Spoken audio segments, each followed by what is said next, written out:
Hi learners, welcome back to my channel. It's me Shruti. कैसे हैं आप सब? जैसा कि आप जानते हैं, हमने इन्फ्लेशन के 2 लेक्चर को कंप्लीट कर लिया था, जिसमें हमने डील किया था about inflation, types of inflation and terminologies related to inflation. Inflation से रिलेटेड सारे टर्म्स को हमने डील किया था, जैसे रिफ्लेशन, डिसइन्फ्लेशन, डिफ्लेशन, स्टैगफ्लेशन, इन सब के बारे में हमने डील किया था। इस लेक्चर में हम डील करेंगे about how to calculate inflation. ठीक है, कैलकुलेशन ऑफ इन्फ्लेशन को हम डील करेंगे। ओके, तो आपने अगर इन्फ्लेशन के 2 लेक्चर्स को नहीं पढ़ा है तो आप उसे पढ़ लें।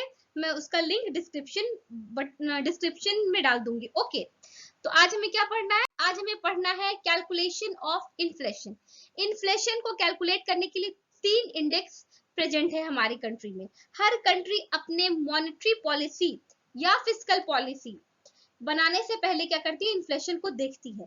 तो अगर किसी चीज को वो देखती है, किसी चीज को जानना चाहती है बढ़ा या घटा, तो उसके लिए क्या इंपॉर्टेंट है कि उसका कैलकुलेशन हो।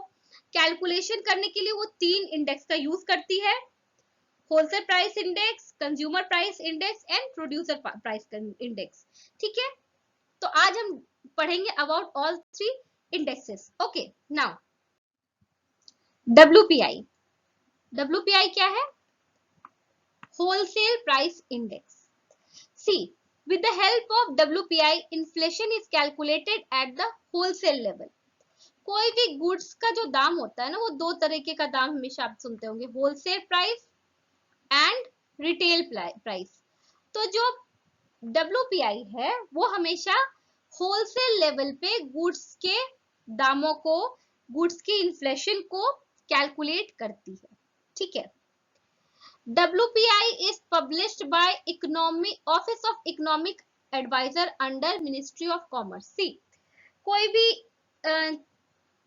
रेट को पब्लिश करने के लिए हमारे पास एक अथॉरिटी होती है, एक कमिटी होती है जो इसे पब्लिश करती है। जिस तरह मॉनेटरी पॉलिसी कमिटी रिलीज करती थी, उसी तरह इन्फ्लेशन WPI को रिलीज करती है, पब्लिश करती है मिनिस्ट्री ऑफ कॉमर्स के अंदर डिपार्टमेंट है, ऑफिस ऑफ इकोनॉमिक एडवाइजर, वो रिलीज करती है, वो पब्लिश करती है WPI। Okay, WPI is published once in a month. हर साल में एक बार, हर मंथ में एक बार WPI का कैलकुलेशन होता है और WPI को पब्लिश किया जाता है। Okay, now in order to calculate WPI, a basket is maintained. This basket consists of only goods, does not include services. मतलब बास्केट से क्या मतलब हुआ? बास्केट से मतलब हुआ ग्रुप ऑफ आइटम। WPI के अंदर कुछ ग्रुप्स ऑफ आइटम्स है जिनका वो इन्फ्लेशन को नापती है। इन्फ्लेशन बढ़ा मतलब ये प्राइसेस बढ़ा है या घटा है, इन्फ्लेशन बढ़ा है या कम हुआ है, इस चीज को वो क्या करती है? कैलकुलेट करती है। और इस जो ये बास्केट है या ग्रुप ऑफ आइटम है जिसके लिए वो कैलकुलेट करती है, उसमें ना सर्विसेज इंक्लूड नहीं होते हैं। उसमें क्या होता है? ओनली गुड्स होता है। क्योंकि हमने देखा था पहले कि inflation is continuous rise in the prices of goods and services. तो हमने इन्फ्लेशन को दोनों तरीके से कहा था कि गुड्स का भी बढ़ना और ये प्राइसेस का भी बढ़ना, दोनों क्या इन्फ्लेशन के कैटेगरी में आता है। बट जो WPI है वो सिर्फ किसको लेती है अपने अंदर? सिर्फ गुड्स को कैलकुलेट करती है, सर्विसेज को कैलकुलेट नहीं करती है। Is that clear? Now At present, the basket consists of 697 item. मैंने आपको बताया कि कुछ ग्रुप्स ऑफ आइटम होता है जिसके लिए WPI जिसको कैलकुलेट करती है। तो अभी एट प्रेजेंट कितने गुड्स को कैलकुलेट करती है? 697 गुड्स को। और एक चीज याद रखिएगा, services is not included in WPI। Okay, now this basket is modified from time to time but can only be done after 5 years. देखिए, क्योंकि हाँ, हर बार इस बास्केट का क्या होता है? मॉडिफिकेशन होता है। समय समय पर इस बास्केट का मॉडिफिकेशन होता है। अभी 697 हो सकता है कि इसका मॉडिफिकेशन होने के बाद ये 700 हो जाए, क्योंकि होता क्या है ना कि हम लोग कुछ सालों के बाद किसी किसी चीजों को का कंज्यूम करना छोड़ देते हैं, तो जरूरी होता है कि हम उस चीज का क्या करते रहे, बास्केट जो है WPI अपने बास्केट को क्या करती है, समय समय पर मॉडिफाई करती रहती है। हो सकता है कि कुछ गुड्स अब यूज में हो ही ना, तो all those items which we do not consume anymore are thrown out of the basket। मतलब वो बास्केट जैसे 697 गुड्स का बास्केट है, उसमें से कुछ चीजें जैसे हमने अब खरीद लोगों ने कंज्यूम करना बंद कर दिया, उसे क्या किया जाता है, उस बास्केट से हटा दिया जाता है, और नई चीजें जिसको जिसको इंसान यूज करने लगता है उसको इस बास्केट में ऐड किया जाता है। तो समय समय पर इसका मॉडिफिकेशन होता है, उसकी जो बास्केट्स है, नंबर ऑफ आइटम्स है WPI के अंदर, उसका क्या होता है, समय समय पर मॉडिफिकेशन होता है। This basket is modified but can only be done after 5 years। लेकिन ये नहीं है कि आज कर दिया, फिर कल मॉडिफाई कर दिया, फिर थर्ड आइटम आया तो फिर मॉडिफिकेशन कर दिया, ऐसा नहीं होता है। इसका एक टाइम ड्यूरेशन है, उसके बाद ये किया जाता है, वो क्या है, 5 ईयर्स। आफ्टर एवरी 5 ईयर इसको क्या किया जाता है, बास्केट्स ऑफ गुड को, आइटम्स जितने हैं WPI के अंदर, उसको क्या किया जाता है, मॉडिफाई किया जाता है। जो गुड्स हमारे यूज में है, जो गुड्स हमने यूज करना बंद कर दिया है, उसे हटा दिया जाता है, और जो नए गुड्स हमने यूज करना स्टार्ट कर दिया है, उसे उसमें ऐड कर दिया जाता है। Is that clear? नो। एक चीज next is indirect tax is not included as a part of price of the goods. देखिए होलसेल प्राइस में ना आप हमेशा देखते होंगे कोई भी गुड में MRP, उसके नीचे होता होगा इंक्लूसिव ऑफ ऑल टैक्सेस, ये जो इंक्लूसिव ऑफ ऑल टैक्सेस है, इसमें हम क्या लेते हैं, इनडायरेक्ट टैक्स को लेते हैं। वो जो सारे गुड्स पे जो टैक्स लगता है उसे हम इंक्लूड करते हैं, उसके MRP में वो क्या होता है, एडेड होता है। लेकिन जब ये होलसेल लेवल पे कैलकुलेट होता है, WPI जब गुड्स का कैलकुलेशन करती है, तो वो कभी भी इनडायरेक्ट टैक्स को नहीं लेती है, as a part of price of goods उसमें इनडायरेक्ट टैक्स को नहीं लेती है। ओके, नाउ सी WPI के बास्केट के बारे में मैंने बताया कि 697 आइटम्स को WPI कैलकुलेट करती है, not only goods, not services. तो उस बास्केट को, एक मिनट, उस बास्केट को फिर फर्दर 3 टाइप्स में डिवाइड किया जाता है, primary goods, manufactured goods, fuel and lubricant. In 3 part में फर्दर उसको सब कैटेगराइज किया जाता है, उस गुड्स को फर्दर 3 भागों में बांटा जाता है। प्राइमरी गुड्स क्या होते हैं?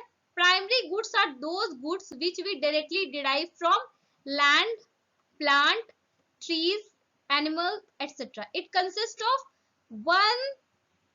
117 आइटम्स। ओके, नाउ देखिए जो प्राइमरी गुड्स होते हैं वो क्या होते हैं, primary goods are those goods which are directly derive from land, plant, trees, animal. Example क्या होगा इसका, जैसे मैंगो हो गया, फ्रूट्स हो गए, ये सॉरी मिल्क हो गया, ये सब डायरेक्टली क्या होता है ना, जो डायरेक्टली एनिमल से, ट्री से हमारे पास आता है, उसे हम कहते हैं प्राइमरी गुड्स। और प्राइमरी गुड्स के कितने आइटम, 697 आइटम्स है, उसमें कितने प्राइमरी गुड्स होते हैं, उसमें 117 प्राइमरी गुड्स होते हैं। Okay, is that clear? Now second one is manufactured good. Manufactured goods are those goods which are produced in factories with the help of machines, tools. It consists of 564। See, जो चीज बनी बनाई हमारे पास आती है, जैसे कि हम कपड़ा हो गया, वो भी इंडस्ट्री में जाती है, उसके लिए भी टूल्स का यूज होता है। वो क्या हुआ, वो किसके अंडर आता है WPI में, वो आता है मैन्युफैक्चर्ड गुड के अंदर। वो किसके अंदर आता है, मैन्युफैक्चर्ड गुड्स के अंदर। Manufactured goods are those goods which are produced in factories with the help of machines and tools. Okay, आप देख रहे होंगे सबसे, इन तीनों में सबसे ज्यादा वेटेज किसका है, WPI में सबसे ज्यादा किसका वेटेज है, मैन्युफैक्चर्ड गुड्स का सबसे ज्यादा वेटेज है, मतलब सबसे ज्यादा आइटम्स जिसके ये WPI के बास्केट में है वो कौन है, वो है मैन्युफैक्चर्ड गुड्स।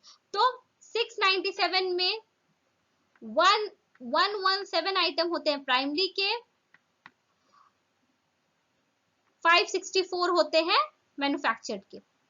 अब फ्यूल, लुब्रिकेंट, पावर, ये सब के कितने आइटम होते हैं, 16। वही पेट्रोल, डीजल, इन सबको मिला के कितने बाकी बचे होते हैं, 16। ओके, तो WPI में जो गुड्स होते हैं उसको 3 भागों में बांटा जाता है, उसके बारे में हमने डील किया। Now the base year for WPI is 2011 to 12। एक चीज आप जानते हैं, कोई भी गुड्स के बारे में, कोई भी गुड के बारे में हम अगर बात करते हैं, कोई भी गुड्स के बारे में, तो हम ये कहते हैं ना कि इसका दाम बढ़ गया, घट गया। तो वो हम कैसे मानते हैं कि बढ़ गया या घट गया, किसी चीज से कंपेयर करते हैं। मान लीजिए किसी गुड्स का दाम एक महीने पहले 100 रुपीज है और एक महीने के बाद 110 रुपीज हो गया, तो हम बोलते हैं कि गुड्स का दाम क्या हुआ, बढ़ गया। तो हम रिलेटिवली इसके हिसाब से एक मंथ पहले क्या दाम था उसके हिसाब से गुड्स का दाम हमने माना कि ये बढ़ गया। अगर यही 90 रुपीज हो जाता तो हम क्या कहते हैं कि घट गया। तो ये क्या है ना, जो बढ़ना या घटना किसी चीज के दाम का या किसी चीज के इन्फ्लेशन का, वो एक रिलेटिव होता है, आइसोलेशन में नहीं होता। कैसे मान लेंगे 70 रुपए किसी चीज का दाम है, तो हम कैसे मान लेंगे कि दाम बढ़ गया, जब तक हम ये नहीं जानेंगे कि प्रीवियसली उसका क्या दाम था। ओके, तो जो WPI का कैलकुलेशन होता है उसके लिए भी एक बेस ईयर को लिया जाता है, एक पर्टिकुलर ईयर से कंपेयर करके हम ये बताते हैं कि हाँ इन्फ्लेशन का इतना बढ़ा, इन्फ्लेशन इतना कम हुआ, प्राइसेस ऑफ गुड्स इतना बढ़ा, प्राइसेस ऑफ गुड्स इतना कम हुआ। तो वो कौन सा ईयर है, 2011 to 12। 2011 to 12 को हम बेस ईयर मानते हैं for our calculation of WPI। Okay, wholesale price index का कैलकुलेशन किस ईयर के बेसिस पे किया जाता है, 2011-12। इसलिए इसको क्या कहते हैं, इसके बेसिस पे होता है, इसलिए इसको कहते हैं base year. Okay, now till the end of 2013 WPI was considered as the most important index in India। 2013 तक जो हमारा प्राइमरी इंडेक्स था, मतलब जो हम जिसका यूज करके हम अपना मॉनेटरी पॉलिसी को रिव्यू करते थे, वो क्या था, WPI का जो पब्लिश होता था जब WPI, अगर उसमें इन्फ्लेशन बढ़ा हुआ होता था तो फिर हम अपने मॉनेटरी पॉलिसी को उसी के तरह मोल्ड करते थे, अगर घटा हुआ होता था हम अपने मॉनेटरी पॉलिसी को उसी के तरह चेंज करते थे। लेकिन based on the RBI used to formulate its monetary policies based on WPI को बेसिस मान के क्या करते थे हम लोग, मतलब द RBI क्या करती थी, अपना मॉनेटरी पॉलिसी टूल को चेंज करती थी। जो आपको मैंने बताया था ना, CR बढ़ाना घटाना, SLR बढ़ना घटना, ये सब क्या करती है, इन्फ्लेशन को देख के करती है। तो जो इंडेक्स को वो मानती थी वो क्या था, WPI के को ही देख के वो अपने उसको चेंज करती रहती थी मॉनेटरी पॉलिसी को। बट उसके बाद क्या हुआ ना, however the Urjit Patel committee constituted by RBI suggested in case of WPI CPI should be made the most important। Urjit Patel committee, Urjit Patel कौन से, हमारे एक्स RBI गवर्नर, उनका कहना था, उनके कमेटी का सजेशन था कि WPI को हटाकर हम CPI को, जो कि हम आगे पढ़ेंगे, कंज्यूमर प्राइस इंडेक्स को मेन हम अपना इंपॉर्टेंट इंडेक्स रखेंगे, जिसके आधार पे हम क्या करेंगे, अपने WPI को अपने मॉनेटरी पॉलिसी को चेंज करते रहेंगे। अपने मॉनेटरी पॉलिसी में का फॉर्मुलेशन जो करेंगे वो किसके आधार पे करेंगे, WPI के आधार पे नहीं करेंगे, आप किसके आधार पे करेंगे, CPI के आधार पे करेंगे। ठीक है, तो 2013 के बाद से प्राइमरी इंडेक्स जो हमारा हो गया, सबसे इंपॉर्टेंट इंडेक्स जो हो गया वो क्या हो गया, CPI rather than WPI। Okay, now let's read about CPI। CPI क्या है, हमने WPI में पढ़ा था कि WPI with the help of WPI inflation is calculated at the wholesale level। CPI क्या है, CPI मतलब consumer price index, consumer price index.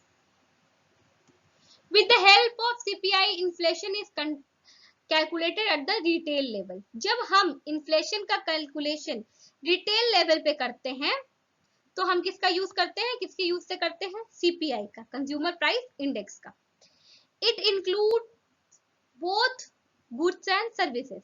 WPI सिर्फ गुड्स को इंक्लूड करती थी, बट जो सीपीआई है वो किसका यूज करती है, बोथ गुड्स एंड सर्विसेज का कैलकुलेशन करती है। बोथ, इसके जो बास्केट में है, इसके बास्केट में गुड्स भी है प्लस सर्विसेज भी है। It includes both goods and services.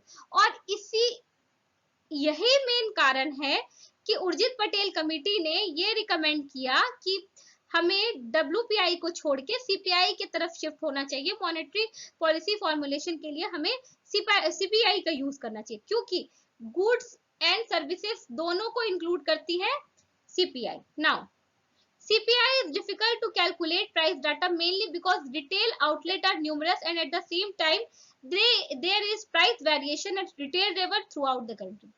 इसका क्या मतलब हुआ, देखिए CPI जो होता है ना, CPI में रिटेल में बहुत सारे गुड्स है, बहुत सारे आइटम्स है, साथ ही साथ हर स्टेट टू स्टेट, हर जगह रिटेल दामों में क्या होता है ना, आप वो देखेंगे, वेरिएशन देखेंगे, तो उसमें क्या होता है ना, उसके कारण जो सीपीआई का कैलकुलेशन होता है, सीपीआई को जो कैलकुलेट करना थोड़ा डिफिकल्ट हो जाता है, थोड़ा डिफिकल्ट हो जाता है उसके प्राइस डाटा को कैलकुलेट करना। Okay, initially CPI under CPI 4 important indexes where index published.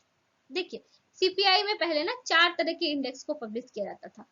CPI industrial worker के लिए, CPI for agricultural labour, CPI for rural laborer, CPI for non-manual employees। देखिए ये ना इन पहले, अभी नहीं, पहले इनको चार पब्लिश किया जाता था, चार तरह से पब्लिश किया जाता था, 4 भागों में पब्लिश किया जाता है। अब only CPI for industrial worker का क्या होता है, पब्लिकेशन होता है, सिर्फ इसे कैलकुलेट किया जाता है।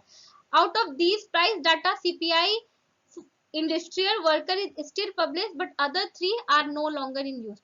इनको क्या किया गया, हटा दिया गया। ठीक, अब इसे क्यों कैलकुलेट किया जाता है, for CPI industrial worker price data is calculated from 78 industrial towns, ठीक, to calculate dearness of the government employees.